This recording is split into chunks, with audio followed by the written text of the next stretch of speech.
Асқар Серікұлы, сіз бізге өте қажетсіз, тез арада. Сіздің тағы бір апта демалысыңыз бар екенін түсінемін, бірақ біз шынымен де қиналамыз. Ерланның телефонына қоңырау шалу мүмкін емес, ал Мирас жұмыстан кетіп қалды. Сіз біздің соңғы үмітімізсіз, Асқар Серікұлы. Медбике трубканы ұстап жылап жібере жаздады. Құтқарыңыз. Өтінемін. Ақыры не болды? Деп түсінбеді клиниканың жетекші хирургы Асқар. Әли Саматов тез арада бізге бір қызды жеткізді. Уақыт санаулы. Жарайды, барамын. Отау бөлмесін дайындаңыздар деп бұрқ етіп жауап берді ол, және тұтқаны қойды. Мені өздері демалысқа жіберген, енді мен оларға шұғыл қажет болып қалдым ба? Деп күбірледі ер адам жұмысқа жинала жатып. Кенеттен телефон қайта қоңырау шалды. Бұл жолы оның қалыңдығы Лиза еді. Олар бір жылдан астам кездесіп жүрді, және Асқар жақын арада қызға ұсыныс жасауды жоспарлап жүрді. Шындығында ол Сақинаны 2 ай бұрын сатып алған, бірақ ішкі бір сезім оған асықпау керектігін айтатын. Міне, клиникадағы төтенше жағдай дәл бүгін Лизаның туған күнінде болғаны қандай ғажап. Кешке ол қыз кешкі ас ұйымдастырған мейрамханада болуы керек еді. Иә, Лиза жан деп жауап берді Асқар сәл кідіріп. Сәлем, жаным. Кешке жоспарлар өзгерген жоқ па? Мен сені күтемін. Әрине, сүйіктім, бәрі келіскендей. Ал мүмкін сен маған келерсің? Деп ұсынды ол. Кешке бірге мейрамханаға барар едік. Жоқ, Лиз, бара алмаймын. Жұмысқа шақырды, бірдеңе болып қалыпты. Қыздың даусынан ашулы ноталар естілді. Сен демалыстасың ғой. Оларға не керек? Сен оларға бүгін бос емес екеніңді айттың ба деп үміттенемін. Лиза, мен кішкентай бала емеспін, бәрін өзім шешемін. Егер мен сенің туған күніңде боламын десем, онда боламын. Онда ештеңе боларлықтай емес деп ойлаймын. Егер сен менің мерекеме келмесең, мен саған мұны ешқашан кешірмеймін. Деп айқайлады ол трубканы тастап. Дим біраз уақыт телефонға қарап тұрды, содан кейін кілттерін алып көлігіне қарай беттеді. Асқар Серікұлы Мырзабековті Құдай берген хирург деп атайтын. Ол өз саласының үздік маманы еді. Оны ұжымда жақсы көріп сыйлайтын. Жақсы, сыпайы, әдепті деп мақтайтын оны санитарлар. Ешқандай менмендігі жоқ, өте жақсы адам, әрі көмектен ешқашан бас тартпайды деп қостайтын әріптестері. Біреудің қайғысына немқұрайлы қарамайды. Асқардың бүкіл өмірі сүйікті ісіне арналған еді. Түнгі кезекшілік оған сирек емес еді. Шындығында басшылық осындай деңгейдегі маманға қалыпты демалыс қажет екенін түсінетін. Оны демалысқа күштеп дерлік жіберуге тура келетін. Ол жұмыста мүмкіндігінше ұзақ қалғысы келетін, өйткені үйде оны ешкім күтпейтін. Мырзабеков ең күрделі оталарды жасайтын, оған әр аймақтан келуге тырысатын. Бәрі бұл дәрігерге толықтай сенуге болатынын білетін. Оны іздеуде ұзаққа созылмайтын, алтыншы сезімі дәрігерге оған қажет екенін сездіретіндей. Не болып қалды бұнда? Деп сұрады ол, бөлмеге атып кіргендей. Асқар Серікұлы, Құдайға шүкір. Аделина Ануарқызы сізді күтіп отыр, ол бәрін толығырақ айтып береді. Мырзабеков ойланбастан бас дәрігердің кабинетіне қарай асықты. Аделина, сізде не болып жатыр? Ой, Асқар, тез келгеніңізге рахмет. Бізге бір қызды жеткізді, жағдайы өте ауыр. Жолда бәрін айтып беремін, және оның анализдерін көресіз. Асқар келісті. Науқас қанша жаста? Деп сұрады ол. 16 жаста, мүлдем жас қыз деп баяндады бас дәрігер. Бір жігітпен мотоциклмен кетіп бара жатып апатқа ұшыраған. Ең қызығы, жігіт тірі, сау, тек сырылған жерлері мен көгерген жерлері бар, ал қызға қатты зақым келген. Жарақаттары өте көп, ауырлары да бар. Бірақ ең қорқыныштысы қыз үнемі анасымен қоштасқысы келетінін айтады. Ол неге екенін білмеймін, бірақ тірі қалмаймын деп шешкен. Отау бөлмесі дайын ба? Деп қайта сұрады хирург, бас дәрігер үндемей қалғанда. Иә деп басын изеді ол. Анализдер. Аллергия жоқ. Анализдер. Иә, егер оның жағдайында осылай деуге келсе, анестезиолог кім? Инабат деп қайта басын изеді Аделина. Жақсы кезекші кім? Қайсар. Жарайды, оған науқасқа тез арада қан тапсыруды айтыңыз. Бәрі отау бөлмесіне, қыздың уақыты жоқ, оның бүкіл өмірі алда. Ал бірнеше секундтан кейін Асқар Серікұлы өзінің алдында жатқан аққұба қызға жаны ашып қарады. Ол сондай нәзік, мүсіндей, әлі бала ғой. Ол зорға көзін ашып дәрігерге қарады. Бұл көзқарастан оның терісі түршігіп кетті. Ол бұл көзқарасты, бұл көздерді білетін, бірақ қалай, қайдан? Қыз оған бейтаныс еді. Анам, деп қыз әлсіз ғана сыбырлады. Анам. Оған қоңырау шалды, ол келе жатыр. Дәрігер үнсіз басын изеді. Қоштасып үлгергім келеді деп науқас сыбырлауын жалғастырды, ал көзінің бұрыштарынан жұқа жас ағып жатты. Олай асығудың қажеті жоқ деп ойлаймын деп жұбатты оны дәрігер. Ал менде мүмкіндік бар ма? Мен тірі қаламын ба? Деп ол қайта оған қарады, және дәрігердің арқасынан қайта су өтіп кеткендей болды. Оның көзқарасы жанға терең бойлайтын еді. Сен, біз сенің тойыңда билейтін боламыз деп күлімсіреп айтты хирург және анестезиологқа бұрылып, инабат, бастаймыз, тезірек деп бұйырды. Ота кезінде хирург еріксізден бұл қыздың оған біреуді еске түсіретінін ойлады, әлде қашан таныс біреуді, бірақ есіне түсіре алмады. Неге бұл бейтаныс қыз оған соншалықты жақын болып көрінеді, оны жоғалтып алу қорқынышымен, оны өз өмірінің құнымен болса да қорғауға деген ұмтылыс тудырады. Бір нәрсені түсінбеймін, неге ол тірі қалмаймын деп шешті. Деп ойлады ол. Оған аз қалды деп кім айтты екен? Балаға осындай нәрсені айтуға қалай дәті барды? Ондай адамдарды танысам, аямаймын. Бұл тіпті медиктердің ісі емес, сөз табуда қиын деп ашуланды хирург. Олай тактикалық түрде айтуға болмады ма? Және мұндайды неге айту керек? Үндемегені бәріне жақсы болар еді. Ота 5 сағатқа созылды. Қызды жансақтау бөліміне ауыстырды, ал Асқар ұялы телефонына қарап қорқып кетті. Лизадан 23 қоңырау түсіпті, бұл жақсылық әкелмейтіні анық еді. Ол банкетті де, туған күнді де мүлдем ұмытып кеткен.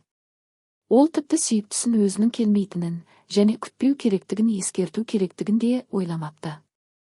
Ал көз алдында әлі де ақ шашты, нәзік, жаралы және неге екені белгісіз соншалықты таныс қыздың бейнесі тұрды.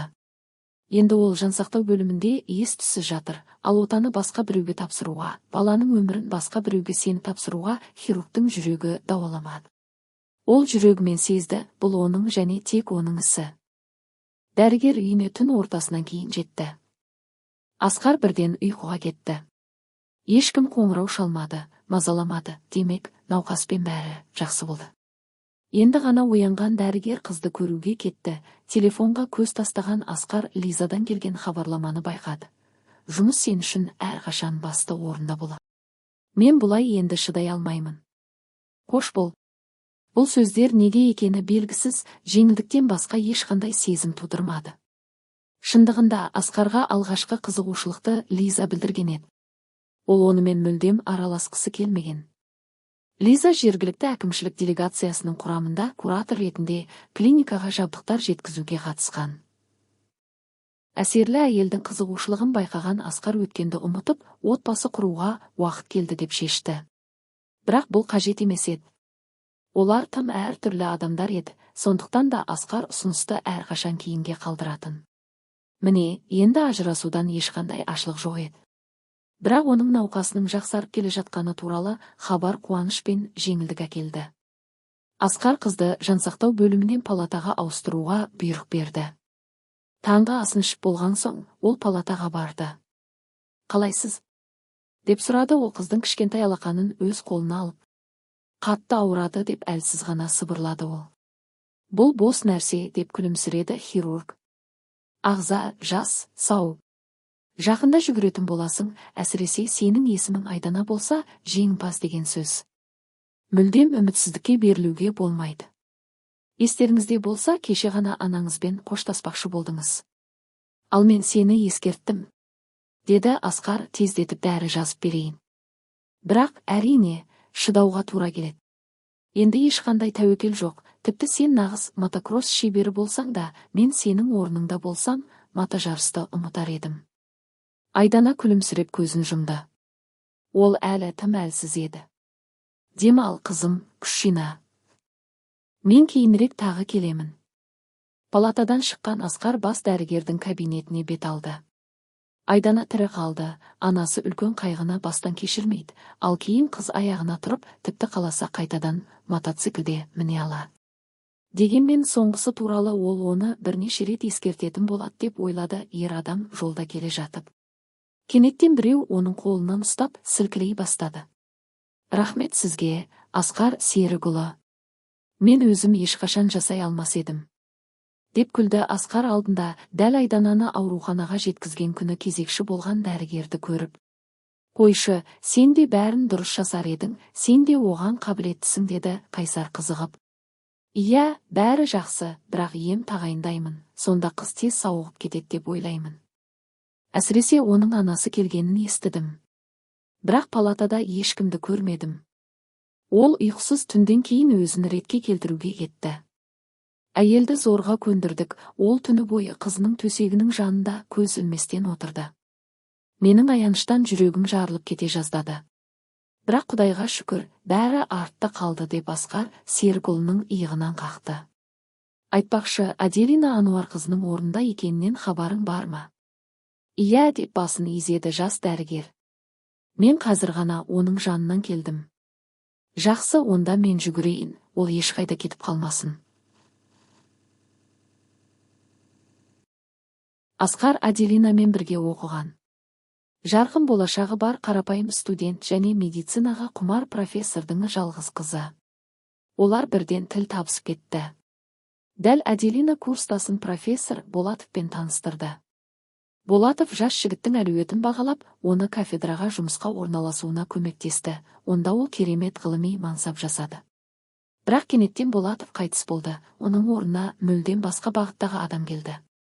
Оны зерттеулер, сәйкестік пен қауіпсіздік талаптарын тексеру қызықтырмады. Ол бірден бастысы пайда екенін мәлімдеді. Амбициялы және талантты жігітпен мұндай басшылықтың қарым-қатынасы алғашқы күндерден-ақ жақсы болмады. Жаңа меңгеруші Ашенов пен кафедраның бұрынғы меңгерушісінің қызы да тіл табыса алмады. Бірақ ол оны қозғаудан әлі де қорықты, сондықтан барлық ашуын Асқардан шығарды. Ал жоғары оқу орны басшылығы үшін келесі күтпеген жағдай кафедрадан бірден екі ең үздік қызметкердің кетуі болды. Асқармен бірге Аделина да жұмыстан шығып кетті. Олар ұзақ уақыт жұмыссыз қалған жоқ, құрбысына жақын маңдағы аудан орталығының клиникасында бас дәрігердің орнын ұсынды.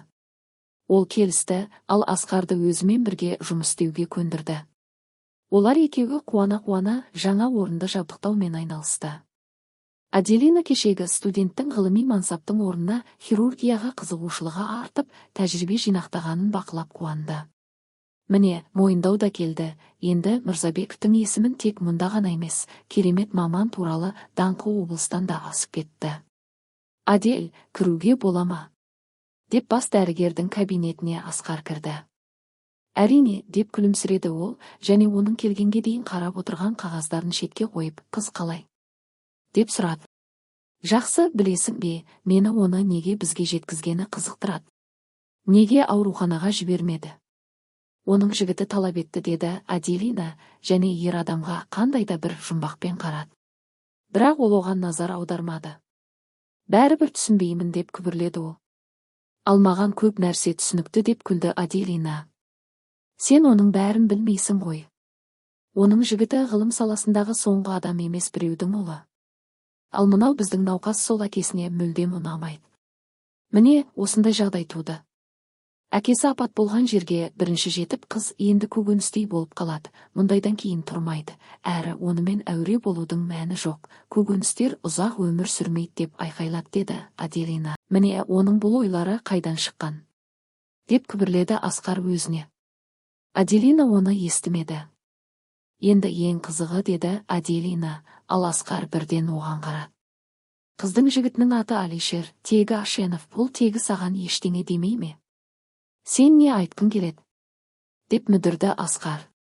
Дәл сол Ашенов Ибрагим Ықыласұлы, анау сұмдық тип. Жарайды, ол бізбен бір кездері сұмпайлық жасады. Біз оған бөтен адамдар едік, жолында кедергі болдық, сол кезде бізді аямады. Бірақ бұл оның өз ұлы ғой. Оған да зиян тигізуге үлгерген бе? деп таңғалды Асқар. Мырзабеков үйіне қайтар алдында Айдананың жағдайын тексеруді шешті. Палатаға жақындап, есікті ақырын ашқан ер адам төсегінің жанында кім отырғанын көріп аңырайып қалды. Бұл мүмкін емес еді. Жүрегі кеудесінен шығып кете жаздады. Ол бірден есікті жауып, кабинетіне қарай тез жүрді. Оған тез арада есін жинауы керек еді. Енді ол Айдананың көздері неге оған соншалықты таныс болғанын жақсы түсінді. Бұл оның анасының, Анараның көздері еді, оның ең үлкен махаббаты. Және сонымен бірге көңілі қалың. Олар студент кезінде танысқан. Сол кезде Асқар көп қиындықпен ол көптен бері көруді армандаған қойылымға билет алды. Сол жерде ол алғаш рет Анараны кездірді. Ол бастауыш актриса екенін, әрі жоғары лауазымды шенеуніктің қызы екенін Мырзабеков ол кезде білмеген. Қыз оған бірден ұнады. Буфеттегі торттан Анара диетада отырғанын айтып бас тартты. Қандай диета болуы мүмкін? Деп таңғалды жігіт. Саған не үшін? Рөл үшін 1 грамм да салмақ қосуға болмай ма? Аз ғана, сонда да костюм кішкентай болып басқан алады. Асқар күлімсіреді, бірақ настоят етпеді. Танысқан сәттен бастап жастар ажыраспады, барлық бос уақыттарын бірге өткізді, үйленгеннен кейін қалай өмір сүретіндерін жоспарлады. Бірақ кенеттен Анара жоғалып кетті, ол жай ғана байланысқа шығуды тоқтатты, содан кейін із-түзсіз кетті. Кейін Асқар қыздың Астанаға туысқанына көшіп кеткенін біле алды. Сүйіктісіне кету туралы ескертуді қажет деп санамады. Мырзабеков себебі сүйіктісінің отбасы кедей студентті қабылдағысы келмегендігінде деп сенді. Ол әкесі қызына өзінің көзқарасы бойынша қолайлырақ басқа күйеу іздеп жүр деп болжады. Бірақ Асқар Анараны соншалықты жақсы көргендіктен, тіпті ең алыс болашақта да өзінің жанында басқа қызды елестете алмады. Ол сүйіктісін кем дегенде экраннан көргісі келетін, Анараға аздап ұқсайтын барлық фильмдерді көруге тырысты, бірақ бәрі бекер болды. Ол кезде таныс тегі бар фильмдер болған жоқ. Қайғысына қарамастан, Мырзабеков институтты үздік бітірді, ал қайғысын жұмыспен басты. Сонда ол ең жақсы клиникада жұмыс істейтінін, немесе ғылымда керемет мансап жасайтынын түсінді. Оның арманын жүзеге асыруға барлық мүмкіндігі бар еді. Оған дәл қазір, міне, оның Анарасы келе жатқандай көрінді. Бірақ оған жақында бүге. Міне, енді ол одан бірнеше метр қашықтықта тұрды. Бірақ бәрібір қол жетпестей, бұрынғыдай әдемі, сылай. Ол оны тани ма екен, онымен сөйлескісі келеме екенін білмеді, бірақ әйелдің қазір оған уақыты жоқ деп шешіп, Мырзабеков үйіне кетуді ұйғарды, ал Айданаға ертең баратын болды. Асқар үйге асықпай қайтты. Күн қиын болғаны аз десеңіз, ол соншалықты алыстап кеткен өткенге қайта оралуға мәжбүр болды. Дәрігер кешкі асын ішуге дайындалып жатқанда қоңырау шалынды. Кешкі қоңыраулар медикті таңғалдырмайтын.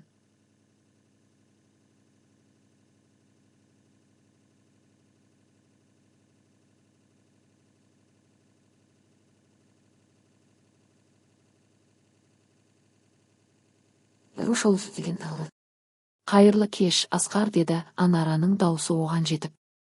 Мен Айдананы кішкентай кезінен білемін. Егер сен болмағаныңда, ол қазір тірі болмас еді. Жарайды, Анара, сабыр сақта, деді Асқар мейірімділікпен. Бәрі артта қалды. Ол бұрын қызды жұбатқанда әрқашан осылай айтатын, сол бақытты өткенде.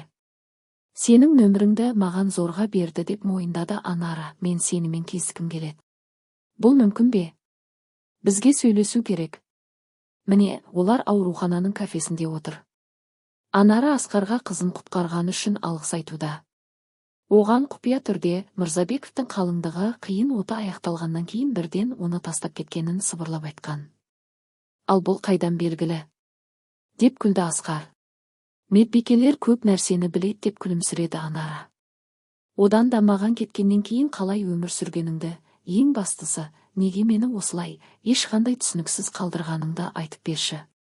Анамнан сұра, деп күрсінді әйел. Бірақ ол 6 жылдай бұрын қайтыс болды. Кешір, білмеппін. Онда мен айтайын.